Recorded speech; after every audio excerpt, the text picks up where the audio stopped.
মা শব্দটা এমনই, ঠিক সন্তানরা যতই বড় হোক না কেন মাদের কাছে সবসময় ছোট। এই যে সেই 10 বছর আগেও আমার সাথে এক্সামে যেত, আর এখনও আমার এক্সামের সিট যেখানেই পড়ুক না কেন মা আমার সঙ্গে সব সময়ই যাবে। কারণ মা আমার কাছে সব থেকে শ্রেষ্ঠ হলো আমার মা। কারণ আমার মার সাথে আমি খুবই বন্ধুর মতন মিশি।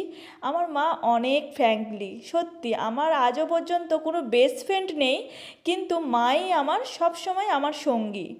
আর আজও আমার সাথে সঙ্গী হয়েই ঠিক বন্ধুর মতনই আমার পাশে আছে। এই যে কত কষ্ট করে, আমার মার এমনিতে শরীর খারাপ, তাও আমার মা আমার সাথে আসবেই। কারণ আমার মা আমাকে কোনোদিনই একা ছাড়ে না, যেখানেই যাই না কেন সব সময় আমার সঙ্গে। এই যে আমার এই যে এত মানে রোদ, তার উপরে এত লোকজন, বসার কোনো কিছু জায়গা নেই, তারপরেও আমার মা কিন্তু আমাকে একটুও ছাড়ে না। এতটা সুন্দর। আর আমি সত্যিই গর্ব করি যে এরকম একটা মা পেয়ে।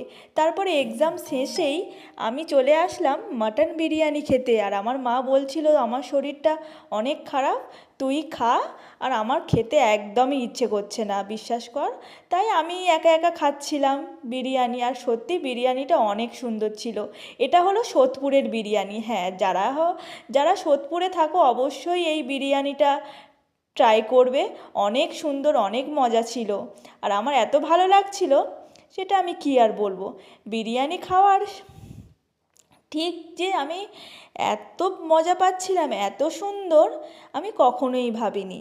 আর আমার অনেক ভালো লাগছিল বিরিয়ানিটা খেতে, আর তোমাদের সঙ্গে শেয়ার করবে না এটা তো হয় না। তারপরে খাওয়া দাওয়ার পরে আমি ট্রেনে উঠে গিয়েছিলাম। ট্রেনটা কিন্তু অনেক ভিড় ছিল। এটা হলো লক্ষ্মীকান্ত লোকাল। আর লক্ষ্মীকান্ত লোকাল মানে বুঝতে পারছো কতটা ঠাসাঠাসি ভিড়। আর এরপরেও মানে প্রচুর লোক উঠছিল। তারপরে আমরা কিন্তু আমাদের স্টেশনে চলে আসলাম। আর আমার মাকে জিজ্ঞাসা করছিলাম যে আমার মা কটা বাজে বলো তো এখন। আমার মা মজা করে বলছিল যে আমার এখন 9টা বাজে, কিন্তু আমি মাকে বলছিলাম এখন 9টা বাজেনি, এখন 6টা মাত্র 42 বাজে, 6:42 হয়েছে, এখনও 9টা বাজেনি, তুমি সব সময় মজা করো। আর আমার মায়ের সাথে তো মজা করতে করতেই রাস্তা দিয়ে আসছিলাম, অনেক মজা লাগছিল। তারপরে বাড়িতে এসে, আর এমনিতে শেরুর জন্যও একটা আমি বিরিয়ানি নিয়েছিলাম, এই যে বিরিয়ানিটা। আর আমি তারপরে শেরুকেও দিলাম, কারণ আমি একা খাবো আর শেরু খাবে না এটা তো হয় না। সেই জন্য শেরুর জন্য একটা বিরিয়ানি নিয়েছিলাম। হ্যাঁ, এই মটনটা দিয়েছিল, খুব সুন্দর পিস ছিল। তারপরে সব সাইজ করে দিয়ে দিলাম, ব্যাস।